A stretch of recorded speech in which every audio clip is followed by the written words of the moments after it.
Hi, I'm Mara Webster with In Creative Company, and today we are joined by the wonderful Dallas Dupree Young to talk all about the latest season of Netflix's Cobra Kai, which was, of course, your first season. And it sounds like the audition process was very extensive for you, kind of spanning a few weeks between the initial audition and all of the callbacks. Were you auditioning with the same scene each time, or did they start having you kind of show different sides or different elements of what Kenny's story was going to be and different parts of who he is as a character in this season? So for my auditioning process, I did the same exact audition for both the callbacks and the original audition. And it was cool because they showed different sides of my character, like you just said. And they really skipped through the evolution throughout the entire season. So they did me being like a scared teenager and then going into the part where I beat up LaRusso. And it was cool because they wanted to see the different sides of me and see if I could have different ranges and go from a scared kid to a bully again. So it was really cool, but it was an extensive process, but I really enjoyed every single minute of it. Yeah. And you admitted that when you went on to your first day of production that there were a little bit of nerves as it's very natural coming into a season where also everybody already knows each other.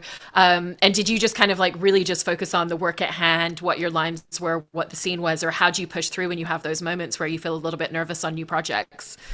Yes, working on new projects is definitely difficult, and especially like this one because everybody already had the dynamic with each other.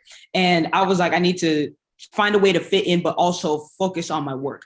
And I remember that day like it was yesterday, honestly. I was all focused. I knew my lines. I kept going over it throughout the entire car ride. And I was like, I just want to be perfect, even though I know I can't be perfect because I'm human.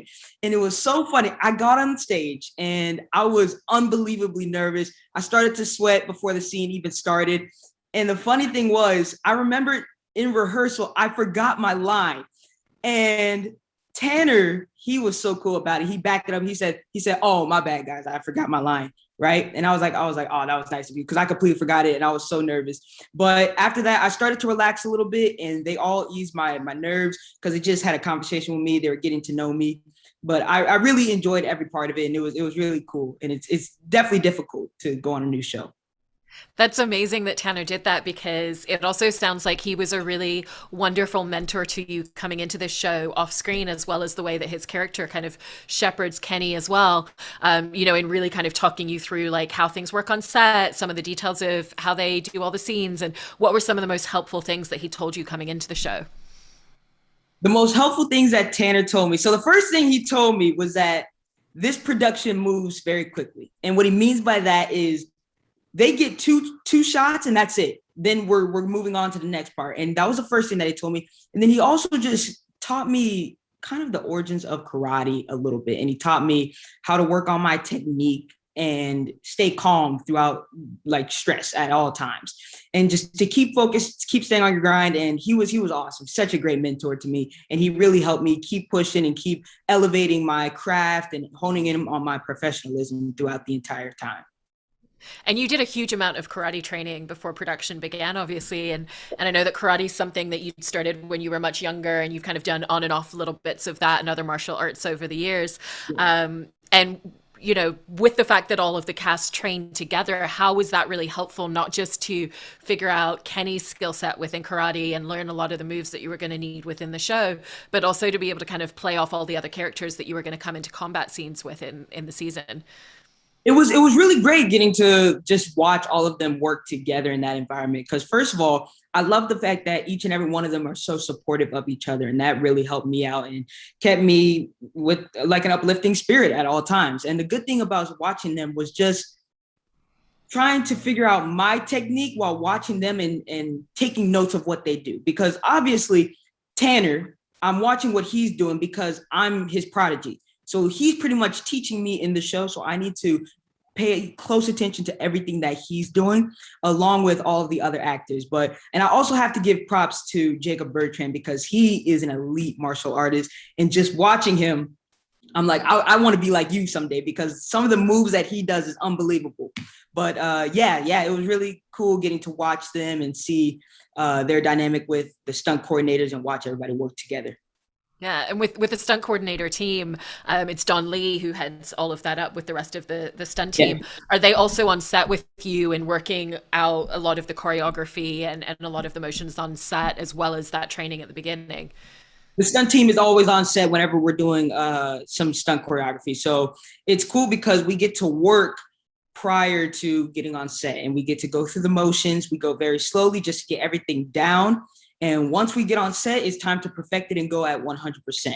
And they're really supportive of us. And it's really cool because they teach us everything that we have to do, all of the motions and remembering to stay focused and do all that. But I really love them because they've taught me a lot about who I am, honestly, and what I'm capable of. Yeah. And you were talking a little bit at the beginning about Kenny's evolution, and we see him at the beginning, and, he's coming into a new situation and a new school. His parents aren't really around. His brother is currently in juvenile detention, and he's carrying a lot of guilt of that. So he's really kind of in a very isolated and vulnerable space. And then, like you said, by the end, he's the person who we suddenly see instigating the bullying when there's a moment where it could possibly end. And so how did you figure out that evolution and the different stages of that journey? Like, this is the moment where he's going to run away from a fight and he's going to hide. This is the moment where he's going to step up and stand up for himself. And this is the point where, like, maybe he's going to take it a little too far. Yeah, so it was it's amazing because not the stunt coordinators, the creators, they actually gave me a rundown of everything that Kenny was going to go through in his trajectory from beginning to end.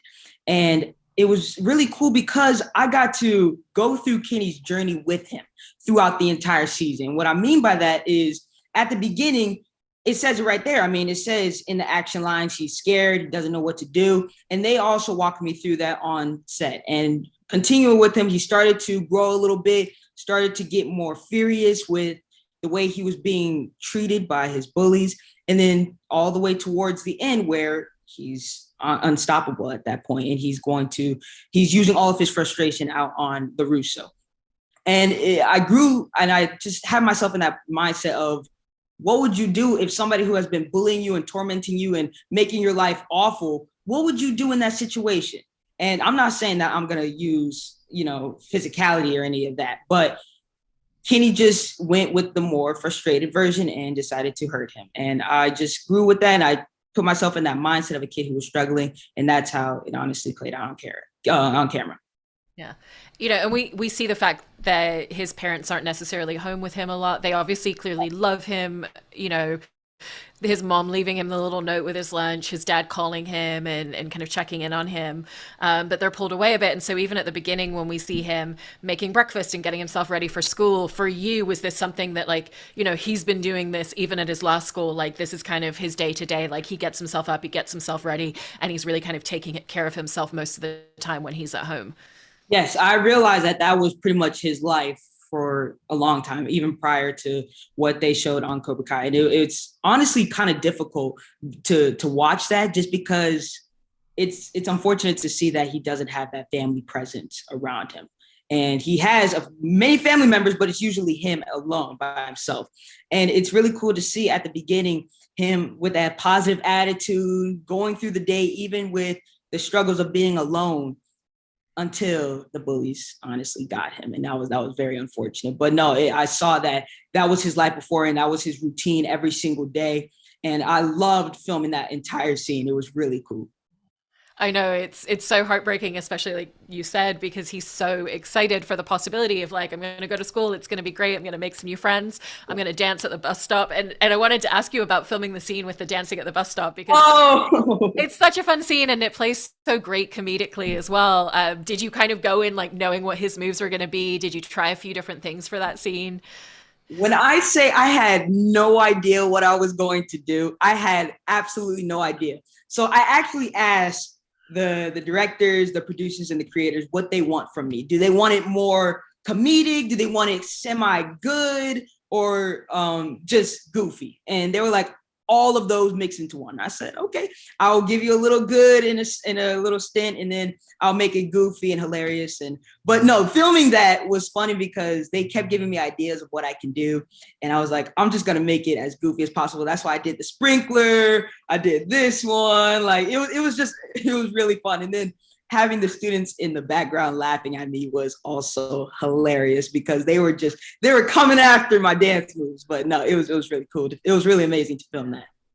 And one of the forms of escapism that Kenny has is Dungeon Lord, the video game that he absolutely loves, and cosplays, as we learn as well. And it's also a place where he's able to connect and talk to other people as well. So it's kind of an outlet when he's at home by himself. But I know that you had to play all those scenes with a green screen. You didn't necessarily have the video game itself. Yes. But were the creative team able to like tell you a little bit about what the game was, what the characters were, especially because we see him dressed up as one of the characters from this game, and we know that this isn't just something that he plays at home, but it's a community that he's involved in as well.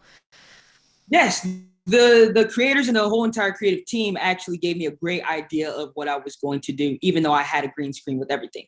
So although I had no idea, I did have a sense of what I was doing and what to press. And I remember it was one of the writers who came up to me and he told me that just imagine that you're playing a regular PC game, and I forgot what game he gave me, but it was just push the space button as if you're building, look over to the left whenever you see Leah's text message, get excited. So pretty much it gave me a really good idea of what I was doing and what game I was playing, and it looked great once it came out on camera because I had no idea it was going to do that. One of the other scenes I was interested in hearing a little bit about filming was the scene in the library, because that's one of the first times that we really see Kenny not just fighting back, but being incredibly tactical. And also you're going into so many different parts of that library and doing so many different, there's so many tricks and stunts that he's pulling on everybody. And so how did the choreography of that entire scene come together with you and the stunt team and the director of that episode?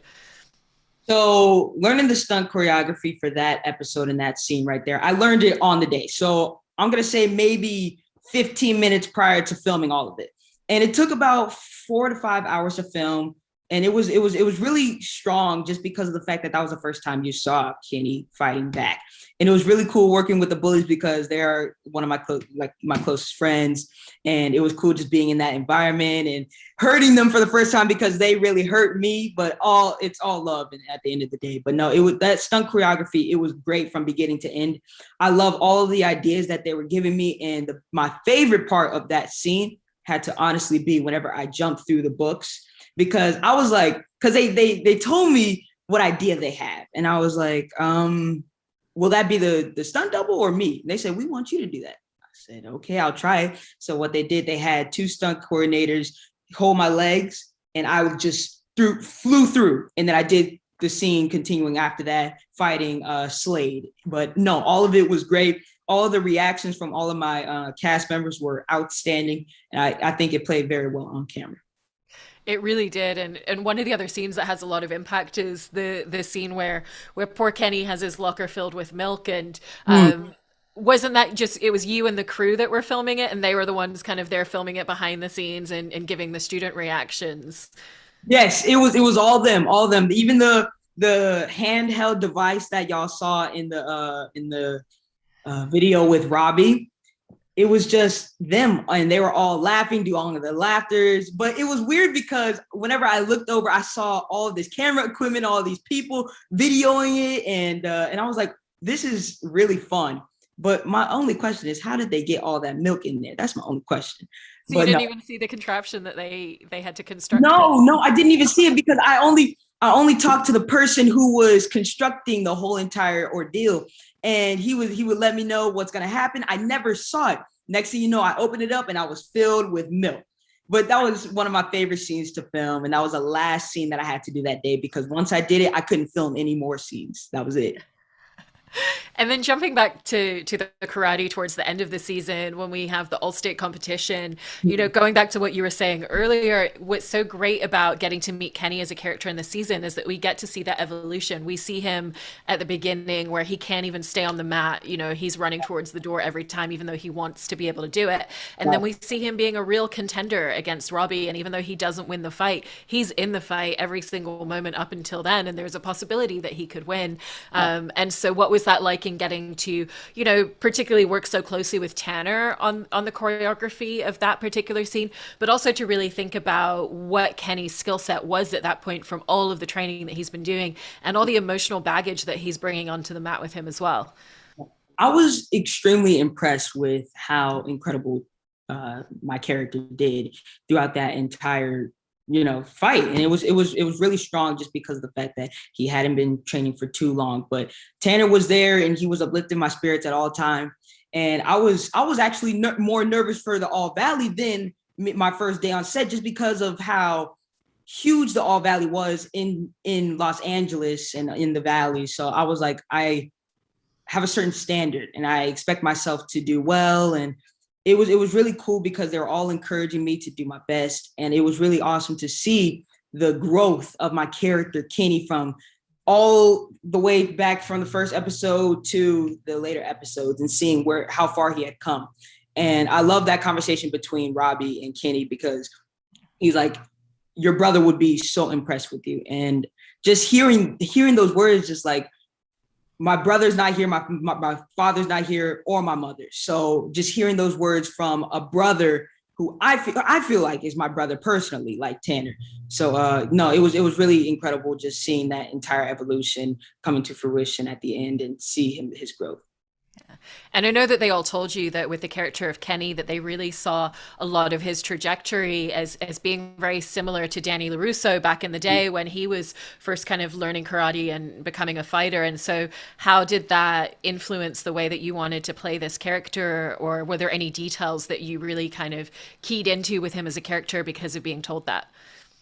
Yes. I'm going to be honest with you. I really still look up to Daniel LaRusso and Ralph Macchio. Just watching the way he perfected his craft with that character is very powerful. And it was really cool to see how he was struggling until he became the top boss in the Valley. And just implementing that into my character, because it is a direct homage to Daniel LaRusso at the beginning, especially. So it was really interesting and intriguing just to see where I could go and what avenues I could try to go to with my character, and see where I could do something different and be creative at all times, and try to keep it where it's like a Daniel LaRusso direct homage, but make it my own at the same time. Yeah, I think that's the perfect way to approach it. And I know that you've already filmed season 5, so can't wait to see it when we eventually get the chance to watch it on Netflix. Thank you so much for all of this, Dallas. Yes, thank you so much for having me.